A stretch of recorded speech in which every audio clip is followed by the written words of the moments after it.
Italy is at war.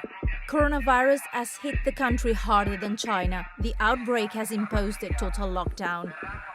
Life is on hold as the shadow of disease and death hangs over the country. Don't go out to avoid being infected, to avoid the breakdown of hospitals and, above all, of intensive care units. There won't be red zones anymore, there won't be a Zone 1 and a Zone 2 anymore. There will be Italy, a protected zone.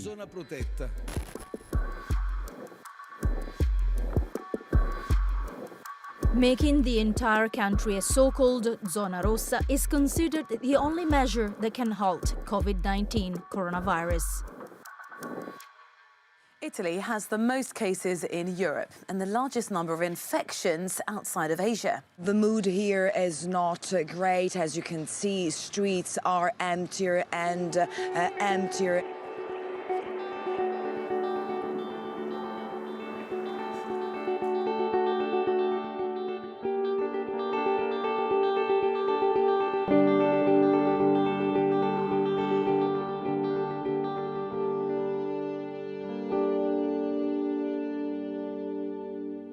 Many outside Italy think that the pandemic only affects the elderly. 41-year-old Gianni Zampino took to social media to tell them they are wrong.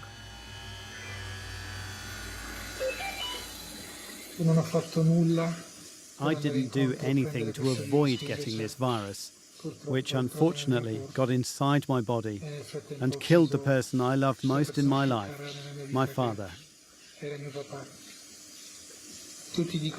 Everybody says that this virus is a normal flu. I can tell you it's not a normal flu. It gets inside you, and it takes hold of you, and it takes your lungs.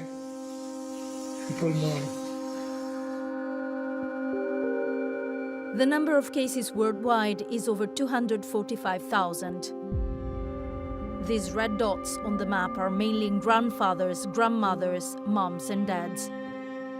Italy is the most affected country worldwide, with over 40,000 cases. More than 3,000 have died, and the infection is still spreading. Unfortunately, the disease numbers are not reducing. They are still high. Soon we won't be able to give an answer to the people getting sick anymore. The region of Lombardy has the highest number of cases. In the recent days, it has registered almost 1,500 new cases per day and around 300 deaths. The peak is expected in the next few weeks. Euronews spoke to one doctor on the front line who has been fighting against coronavirus since the very beginning. She asked to remain anonymous.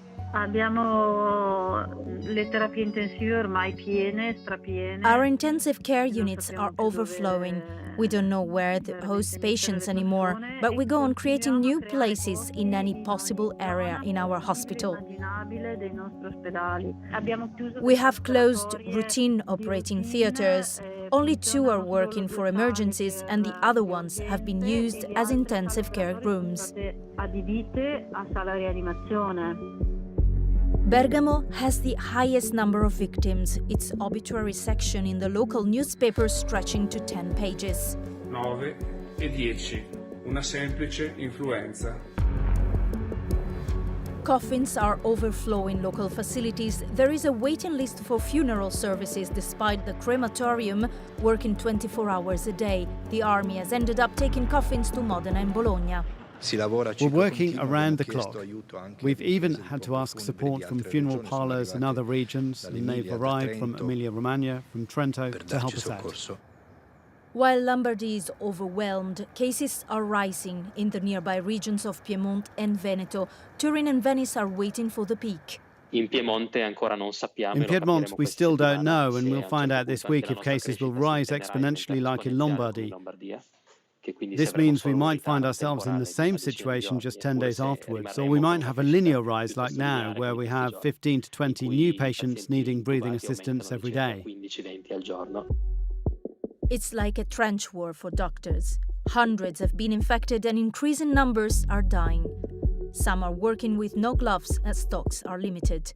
I've seen heroic acts from some of my colleagues and listened to doctors who refuse to have the test done in order to avoid being recognized as positive and then isolated, as they want to continue working with positive patients rather than being quarantined. The most distressing thing is to see people who are dying in complete solitude.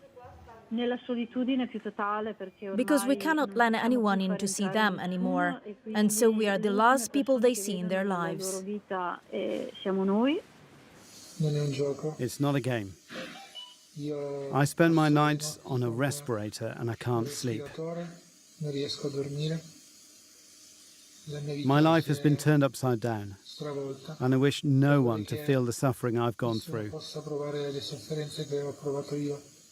Because this may look like a horror movie, but it's not. Italy is the first country in Europe to wage the war against coronavirus.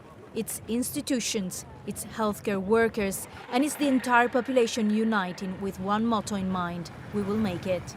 How do you feel seeing the country as it is? I was only 2 years old when the Second World War was over. And in my lifetime, I've never seen anything like this. But the provision of alternatives has been good everywhere. Smart work, distance teaching, etc., are really displaying a degree of mobilization of an immobile society which is remarkable. The government has extended the lockdown until the 3rd of April, and Italians adjust. After a sense of distress, the urge for getting organized has prevailed. I said to myself, let's take it as an opportunity to stay with the kids and look after them better.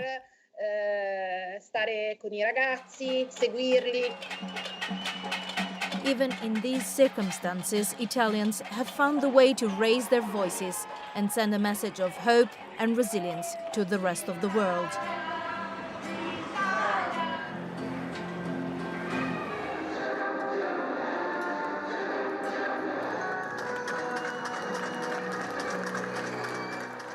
Eccoci, siamo anche noi! Ce la faremo! Ce la faremo!